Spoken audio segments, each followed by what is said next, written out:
Hi. Hi, Meredith. Hi, Kimberly. Welcome back to another episode of Mildly Thriving. I'm Yeah. Kimberly And I'm Meredith, as we've said every time. every time. This is Yeah. episode number 21. So now our podcast We have can legally numbers. drink. Oh, yes. Well, what time is it here? 10:18. Too early for a drink on a Monday? I'm drinking tea. Or so you Got think. Could be whiskey. I've got the Starbucks. Oh, I can't Meredith. drink liquor. Meredith? I just noticed. Merdith. Meredith. Meredith. Murder. Judas, no. Nice. Judas, no. Wow.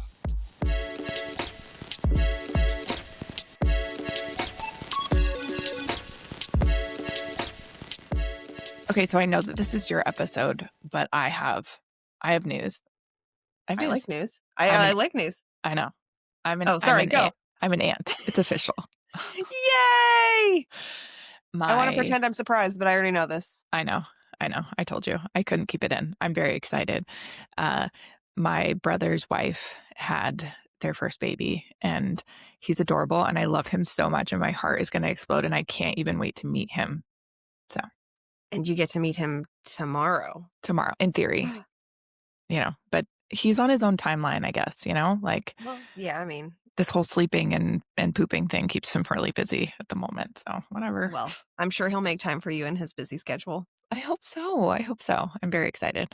Seeing how excited your parents are is maybe the cutest thing I've ever seen. Yeah. So, baby came early, and my parents got on a plane right away to go and be there to take care of my brother and his wife. And they called me last night, and they were like two kids on Christmas morning who had just gotten everything that they wanted. And it was the cutest thing in the world. They were like, we just finished our first day of being grandparents. And it was cute. My mom got peed on, and they just thought that was hilarious. And it's funny because I asked my mom, I was like, so you met this guy, do you like him? Like, does he seem like he's nice? Like, I haven't met him yet. Like, he's new. And my mom was like, he's the sweetest. I love him so much. And I was like, oh, that's cute. Like, I was just joking around, and she thought I was. Yeah, she's like, no, I'm so locked in on how amazing this is. Yeah. So. And that picture of your dad holding him is like like I said last night, it's like the biggest I've ever seen your dad smile. It's I know. the cutest thing ever. It's so cute. They are very subdued people, very even keel, which we love. But to see them that excited is really So cute. Sweet. Yeah. Well, congratulations to your brother. Thank you. Congratulations to me. I had Obviously. a friend text me, and she's like, congratulations. I'm so excited for you to be an aunt. And I was like, me too. She's like, well, are you finally going to not be afraid of babies? And I was like, no, I'm still terrified. Like, No, I just can't. this one. Well, I can't wait to meet him, but I want to be supervised and sitting down. Yeah. Well, yes, that's a lot of pressure. It is a lot of pressure. I'm 36 and still get scared when somebody hands me a child. I'm like, oh, it's a lot. It's a lot of responsibility. Yeah. Like, what do you want me to do with this? So I asked my brother what I could do to help, and he said, please watch YouTube videos on how to change a diaper. And I was like, That's okay. the most brotherly response Yeah. I've ever heard. That's amazing. Yeah. So Well, yay. at least the I'm so expectations are excited. low. Yeah, that's okay. You've got, what, 3 weeks to figure it out? You're there for 3 Yeah. weeks? Yeah. I'll be there Yeah. for 3 weeks. Damn, that's a long-ass time. I know. They're going to be so tired of you. I know.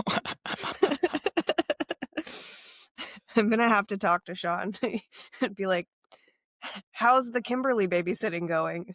He's going to be like, I'm ready to send her back to you. Yeah. I'll send her home.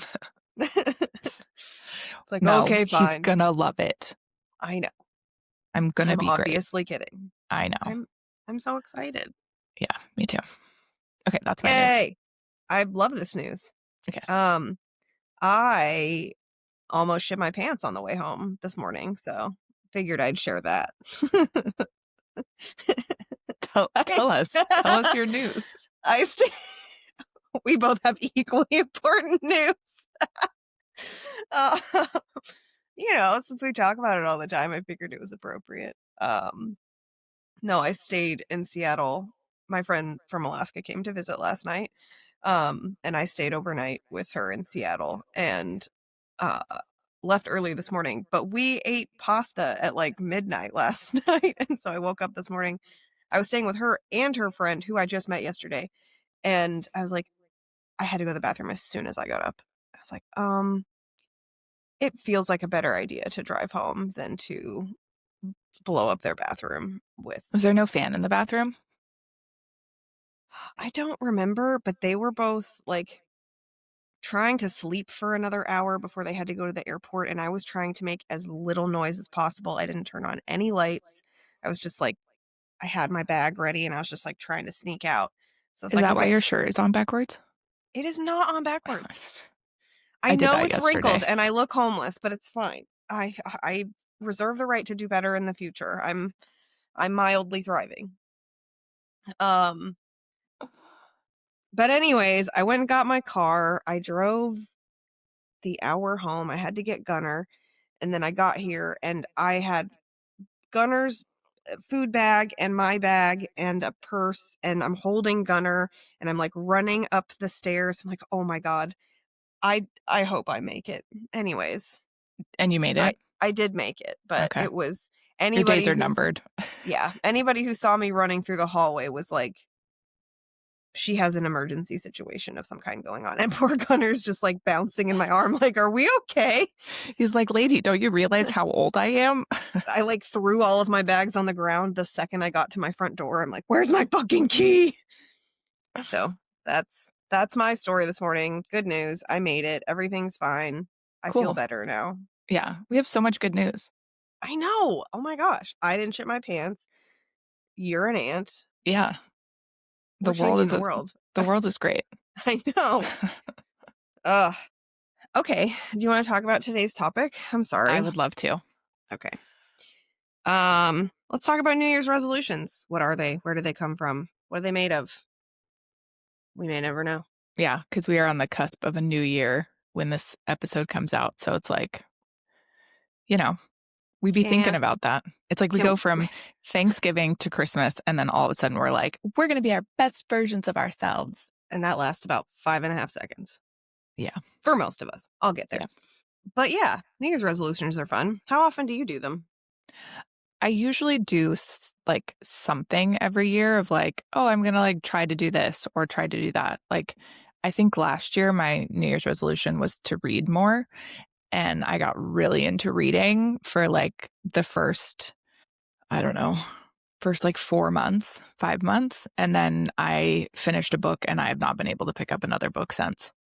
Like I Nice. open them and I read a few pages and I'm like, yeah, well, not interested. I So have like 5 books sitting on my little nightstand over here, and I started 2 of them and did the same thing. I've listened to a couple of audiobooks, but that's all I can manage. So, do you know where New Year's resolutions came from? I don't. And I'm actually interested to hear them because it's like, why do we do them? Because the ancient Babylonians did them Uh, first, about 4,000 years ago. wow. I will link, or I'll make you link. I don't know. We'll figure it out. I will put the link to the article that I got this information from in our show notes, just Okay. so people know I'm not pulling it out of my ass. The article did come out in 2015, but I did fact check some of the statistics, and they're pretty much the same today as they were in 2015. So Okay. So, we're being consistent. yeah, no, we're consistently not following through with our New Year's resolutions, is what I learned. Shocker. I know.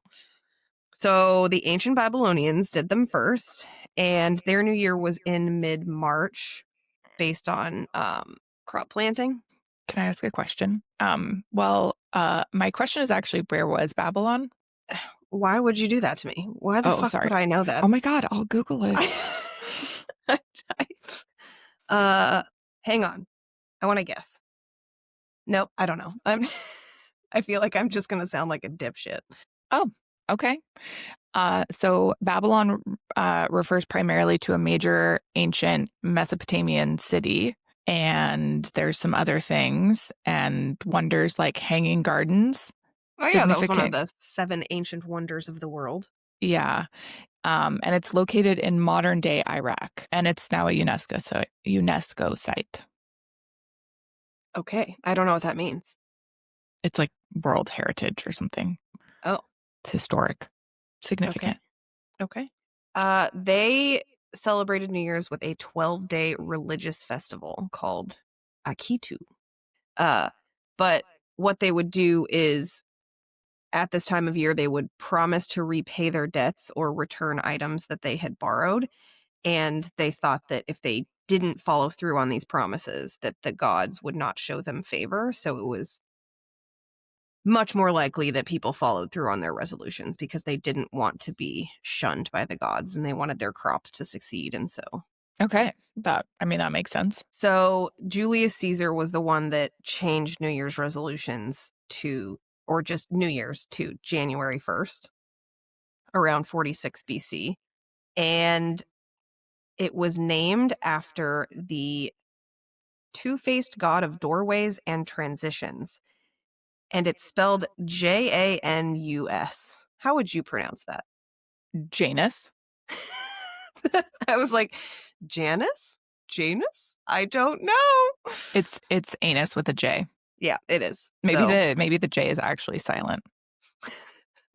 And the it actually makes sense because the an anus god. anus is a doorway or a transition.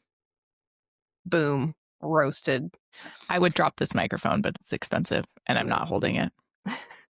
So the anus god of the two-faced god of doorways and transitions. Janus. Janus. It represented looking backward into the past year and forward into the future. And they would make sacrifices to this god and promise good behavior for the coming year. And so again, they thought that if you don't follow through on these promises, that you would be punished by this god. So people followed through on their promises for the most part. That's cool. I didn't know that. Thank you. I didn't know about Janus. All right. Then in 1740, John Wesley, the founder of Methodism, created the Covenant Renewal Services. And these took place around New Year's Eve or New Year's Day. It included scripture readings and the singing of hymns and offered a religious alternative to partying. What year was this? 1740. 1740. Okay, so we've done some like major time jumps. We were like back 4,000, now 2,000, now we're like a few hundred years ago. Okay, cool. I'm going off of this article, so obviously modern day New Year's resolutions focus on self-improvement and not religion or promising things to the gods and thinking that you're going to be punished. But that's where the idea came from. However, I would like you to guess the statistics. So about 45% of Americans make New Year's resolutions. How many do you think follow through? 10%. 8. That was pretty good. That's pretty good. That's pretty good. Like I said, this article's from 2015, but I did look up the current stats and it said 8 to 9. So we're consistent. We are consistently failing at our New Year's resolutions. So good for you on the 8%. It did say 20 to 30% make it till about February, but then it drops off. That's like when you go to the gym in January and you're just like, oh my fucking God, like there's so many people here. So busy. And then February, like 10th, you're like, oh, it's back to normal. Like, oh yeah. You remind yourself it's because everyone will die down. Yeah. What was I going to say? Oh, but I thought it was funny. The article mentioned, since people no longer think that they're going to be smited by the gods, then the motivation to stick with these things is a lot lower. It's like, yeah, that's kind of funny. I can see that. Yeah, I don't think the gods are going to be upset with me if I don't stick with a diet this year. But my intestines are. My body's going to be upset. Janus is. Fucking Janus. Well, I know that that's very little facts about New Year's resolutions, but that's what I have as far as facts. And I'm not very good at following through with anything. No, I'm not very good with New Year's resolutions. It's one of those, like, somebody asks me what they are, and I'm just like, "Oh, I should probably read more. I should probably work out more," and I just continue being the mediocre person that I am. Yeah. There's a But reason that we have a podcast called Mildly Thriving. yeah. So, maybe we should just come up with some now. What did you come up with some because you knew I what the did. topic was gonna be? Good I for did. you. Well, and I was actually thinking about it of like, oh, there's kind of some transition going on in my life right now. Um, for the last 4 years, I've been an Airbnb host. We've had a cabin out in Mount Rainier National Park. We are set to close in like, it's supposed to be 4 days, but it's probably going to be about like Well, it is 10 the days holidays. ish. Yeah.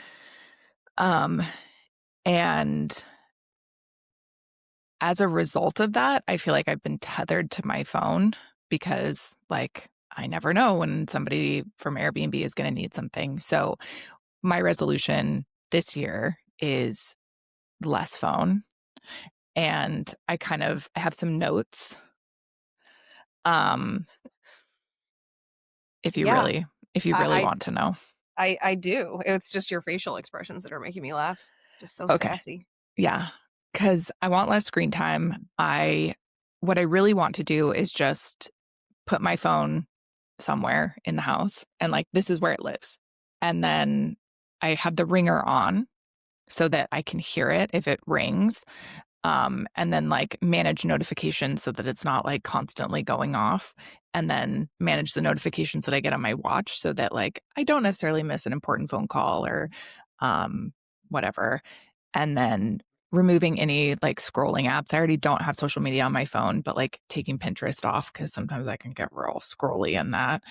Um, and then putting it in grayscale. Yeah, we just talked about that because Kimberly noticed my phone last night was in grayscale, and I heard it helps minimize the screen time.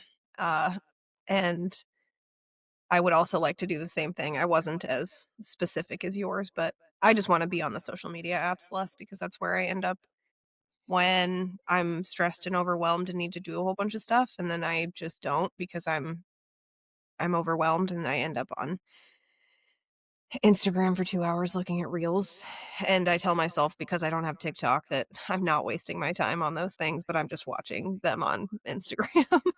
Yeah. The lies we Uh, tell ourselves. I know, but I do think it's helping already. I kinda don't look at my phone as much. It has gotten I realized how much I rely on the colors of the icons, though, to Hmm. tell me what something is, so I'm having to, like, relearn where everything is on my phone, but that's fine. I hope it helps. Was that your main one? Was that it? That's my main one. And then my other one was I have two other ones. The other one is to hit the 60,000 minutes in the Peloton app. Last year I did a challenge for New Year's and it was a 100-day streak and I did that, which I was really proud of myself for doing. That's But that badass. but it doesn't mean that I like did a crazy workout. Like if you do a meditation in a day like that counts towards your streak. So, Oh, that's awesome. right, like it's still doing something to like better myself or improve my health. This year I did 5,000 minutes. I hit that a couple days ago and I like figured out how to hit that 6,000 minutes mark. I figured out that if I did 180 days at 34 minutes per day, so that's half of a year and 34 days or 34 minutes a day, that's totally doable because most of the Yeah. time it's, I mean, I usually do at least 30 minutes. So, and then I have goals of like 1,000 by February 28th, 2,000 by April 30th, 3,000 by June 30th, 4,000 by August 30th, 5,000 by October. That should be October 31st. And then 6,000 by December 31st. That I like how specific you got with it, so it's not just like, "I can wait until August, and now I have to work out every single day." Yeah. And I think breaking it down by like, okay, so that means I have about 500 minutes in January, which January and February might be kind of tricky because I won't have my bike for most of those months. But, they have walking and they have running and they have yoga and stretching and mobility and they have all kinds of shit. So, You can do it and from the app, right? Sorry. mhm, Okay, continue. yeah. So it's just like a workout out. And they also have a strength app. It's included with the subscription. So, Nice. yeah. And then the other thing was to just cry more. And I know that this sounds weird because, like, you're you're You the caught me off opposite. guard. Yeah, Yeah. I Can I did. cry less? Yeah. But anytime I get like the urge to cry, I just kind of suppress it and I'm like, okay, like just don't cry, don't cry. And I think maybe if I cried more, it would help Help me help you get it feel out. those feelings? Yeah. Yeah. So I don't know how successful I will be on that one because like sometimes it just like pops up and you're like, okay, well, this is not a convenient time to cry. And it's like, what do you do? Like plan a cry session? I don't like, can you do that? I don't think so. I can't. Yeah. 'Cause like, I can't cry on command, but I certainly have to cry in the most inappropriate situations where it's just like, "Oh, I'm in a meeting and I'm just trying to tell someone how I feel about something and I'm getting choked up right now. This is embarrassing." Yeah. And sometimes I can't not. Like, I can't hold it in. It's like, "God damn it." I've gotten very good at that. So good at it. It's almost to the point where it's like annoying. I can I hold in my poop, but I can't hold in my cries. so that's my New Year's resolution. I love that. I think those are good. Um, I wish I could tell you that I came up with some prior to now, but I just looked up the history. And in true me fashion, I didn't know if I wanted to do them or not because I have a habit of giving up if I can't. Do it perfectly. Yes, I'm a perfectionist. And it's like, well, if I can't do a 45-minute workout, then I'm not fucking doing it. And I have talked with my therapist about it. And he's the one that was like, it is perfectly reasonable to only work out 2 days a week if that is all you can manage. It's better than 0, and I'm like, "Oh, yeah, I forgot. That's possible." So, I don't know, I would like to spend less time on my phone. I'm not even gonna touch the reading thing because I have 1,000 things going on. What I would like to do is be more consistent in a schedule with the podcast. That's Great. that's a big thing for me. And, I don't know, I might, sign up for some races. Oh, like running races? Yeah, Yeah. I do have one at the end of January, but maybe I can come up with a goal. If anybody has any suggestions, let me know. Yeah, or you can text us and you can share From your New Year's resolutions with us, and Yeah, please do that. And how yeah, many times you've, uh, or ones that you've actually followed through on. and the Not ones that you haven't. Yeah, I was gonna say, not that that's Like, all that I need, but I'm curious. I'm very curious too. I think Yeah. the thing is I think we get so wrapped up in New Year's and it's this tradition, but also we kind of feel like shit from the holidays because Oh like my we god. ate a lot, we spent a lot, like it was busy. And you're just like, I just want to feel better. And so then we're like, okay, well, what can I do that will make me feel better? And maybe you're not actually in the right place in your life to make that change. So it's kind of like if you just kind of find something to meet yourself where you're at, That of like you said, like, well, I would love to do the reading one, but I just like I can't do well, that. And it's that's like, kinda why okay. I'm not. I don't know, I didn't really want to do them at all because I feel like I'm in a place. Like, I feel like I've been very overwhelmed lately, and I'm finally getting back to a place of homeostasis, Hmm. and I'm considering that a win, and I'm trying not to be a perfectionist so I can take the wins where I get them, and just this is good enough for me right now. And I also think that you don't have to do New Year's resolutions just at New Year's. Like you can try something new on a new week, a new day, a new month, like a new quarter. Like it Yep. doesn't have to be because of the new year because everyone's doing it right now. Well, waiting till New Year's is kind of like I'll do it Monday. Yes. We'll start Monday on that diet. Yeah. I'll Diet start starts a New Year's. tomorrow. Yeah. Oh my gosh. Well, I think I've learned that maybe this isn't the chair for podcasting, but it's so comfortable. Yeah. I wonder if there's a way to like find it, like make it less squeak. Just don't move. Yeah, that's the most likely scenario that's going to happen. I know. Well, that's all I've got, folks. I love that. I think that is kind of helpful to understand the history, and we learned where Mesopotamia was. Yeah, we did. We learned some history. I think that this episode is a good reminder that mildly thriving is thriving enough. Okay. Wow. What? Am I doing it? You're waiting a whole 10 seconds after I start talking. We're doing our best here. Yeah. All right. Okay, bye. Okay, bye everyone.